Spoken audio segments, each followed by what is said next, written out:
Mudando um pouquinho, vamos falar sobre pronunciation, porque a nível de pronúncia isso muda bastante. Eu trouxe alguns exemplos para você e um padrãozinho para facilitar a sua vida. E nós temos alguns outros, tá? Eu vou mencioná-los aqui, mas vamos começar com a palavrinha tomatoes, porque nos Estados Unidos, tomate, no plural, tomates, é pronunciado tomatoes. Olha como o T, o segundo T, é pronunciado com o som de R, ros, viu? Tomatoes, viu? Tomatoes. É diferente, né? Os T's e os D's no inglês americano e canadense, aliás, quando eu mencionar americano, inclui Canadá também, tá? Eles geralmente são transformados em R. Então, tomatoes, tomatoes. Depois, na segunda palavra, vitamina, a gente tem, no inglês americano, vitamins. Mas no inglês britânico, vitamins. Perdão, vitamins. O T com som de T. Então, na palavra tomatoes, no inglês britânico, muito diferente. Tomatoes. Olha só, tomatoes. Até mais parecido na pronúncia com o nosso tomate, né? Então, tomatoes. Em inglês americano, tomatoes. Vitaminas. Britânico, vitamins. Americano, vitamins. Viu como o T é transformado em R mais uma vez? Vitamins. Tá? Olha a pronúncia de vaso. No inglês americano, pronunciamos vase. Vase. No inglês britânico, vase. Vase. E eu vou falar um pouco mais sobre a letra A com vocês aqui hoje a nível de pronúncia, tá? Eu acredito que vai te ajudar bastante. Mas especificamente sobre a letra R, que talvez seja um dos maiores diferenciais, nós temos a palavra water. Olha como isso é fechado no inglês americano. Water, viu? Fechadão. E o T sendo transformado em R novamente. Então, water. Mas no inglês britânico, esse R é mais aberto. E o T tem o som de T. Então a pronúncia fica water. Water. Então o R tem som de né? Mais ou menos assim, ok? É diferente. Water. Deer. No caso de veado, o animal veado, em inglês americano, a gente pronuncia deer. No inglês britânico, deer. Viu como é que é aberto? Deer.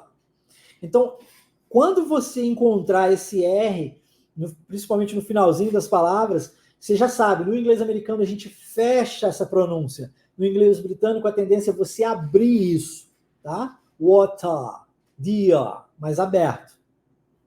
Eu fui criado nos Estados Unidos. Fui para lá ainda criança, voltei já adulto para o Brasil. Quando eu voltei, inclusive, se você não conhece a minha história, eu nem falava português.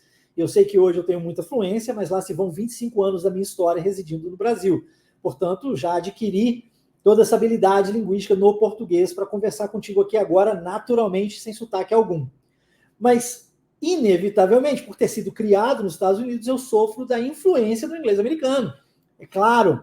Só que, assim como acontece no Brasil, onde você tem sotaques diferentes dependendo da região na qual você se encontra, por exemplo, eu resido em Minas Gerais, portanto eu falo português mais voltado para o mineiro, né?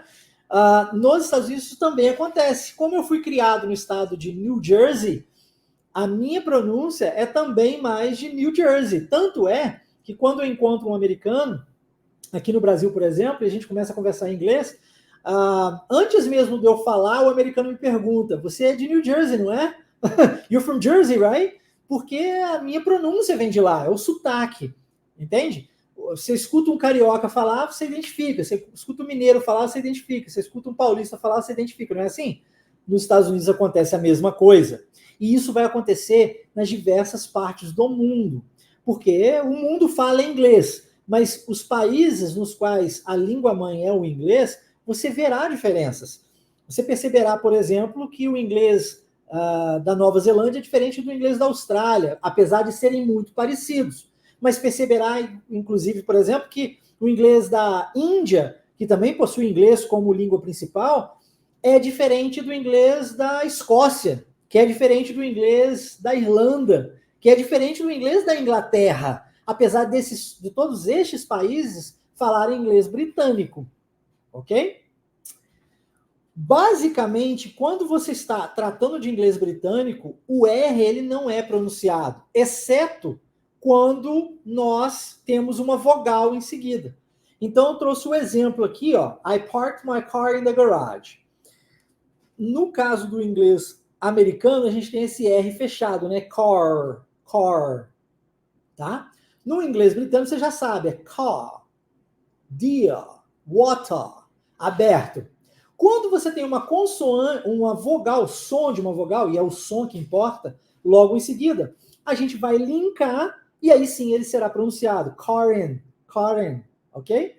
Porque nós temos um som de uma vogal logo em seguida. Ficou claro? Isso é importante você lembrar, tá? Desculpe, eu não posso fazer isso. Mas... Então isso vai acontecer sempre que nós tivermos uma palavra terminada com som de R e a próxima começando com o som de uma vogal. Haverá o link entre uma palavra e outra, junção entre as palavras, e esse R sim será pronunciado. Tirando isso, é aberto mesmo. Water, dear, car. Ficou claro? Tá tranquilo até aqui? Podemos dar sequência? Portanto, até este momento, nós falamos sobre a nível de vocabulário e agora falamos um pouquinho sobre pronúncia, né? Bruno, inclusive, está mencionando aqui que acha o inglês americano mais bonito.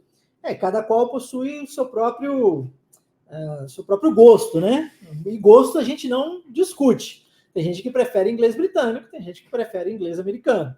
Eu sou suspeito a falar, afinal de contas, fui criado nos Estados Unidos.